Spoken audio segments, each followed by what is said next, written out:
আসসালামু আলাইকুম আমার কলিজার বন্ধুরা, কেমন আছেন? আবারও একটি ভিডিও নিয়ে আপনাদের মাঝে উপস্থিত হলাম। পুরাতন ঘর অবস্থা আসলে বেহাল। দেখেন, একটি জিনিস যখন বয়স হয়ে যায় তখন সেই জিনিসের কিরকম অবস্থা হয়ে যায়। এক সময় চকচকা টিন ছিল, সেই টিন এখন এমন অবস্থা হয়েছে যে হাত দিলে খুলে পড়ে যাইতেছে। তেমনই মানুষের কলকবজায় যখন জং ধরে যায় তখন ডাক্তারের কাছে যেতে হয়। এই ঘরটি একদম ভেঙে চুরে অস্তিত্ববিহীন হয়ে গেছে, মনে হচ্ছে কোনো অস্তিত্বই নেই।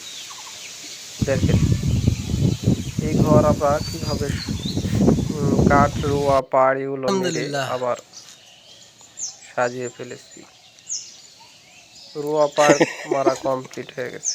আসলে পুরো ভিডিও দেওয়া তো সম্ভব নয় এইভাবে, তো একটু একটু করে ভিডিও আপনাদের মাঝে দেওয়ার চেষ্টা করি। আপনারা ভিডিওগুলো দেখেন, অনেক ভালো লাগে।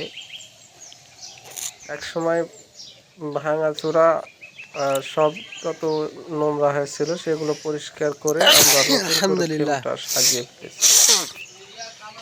নতুন করে ফ্রেম সাজিয়েছি, এখন এটার উপরে টিন মারবো। তো মানুষের কলকবজায় জং পড়ে গেছে। যেমন এটা আমরা পরিষ্কার করে রোয়া পাড় দিয়েছি, তাই চকচক করতেছে। অস্তিত্ব ছিল না, সেই অস্তিত্ব আবার আনা হয়েছে। তেমনি মানুষের ভিতরে জং আলহামদুলিল্লাহ। পড়ে এমন কালো কুৎসিত হয়ে গেছে, এখানে অস্তিত্ব ফিরিয়ে আনতে হলে প্রয়োজন নামাজ এবং কোরআন তেলাওয়াত। কোনো লোক নিয়মিত যদি কোরআন তেলাওয়াত করে এই পানি তাহলে কুট থেকে তার আসবে, আমাদের ভিতরে পানি পানি করিস জং খানকায়। ধরে না, মরচা লাগে না। সেখানে পরিষ্কার পরিচ্ছন্নতা হয়ে থাকে সব সময়। তো আসলে আমি যে কথাগুলো বলতেছি, কথাগুলো আপনারা সবাই জানেন। নামাজ পড়া লাগবে কথা কিন্তু কারো অজানা নয়, তারপরে নামাজ পড়ি না।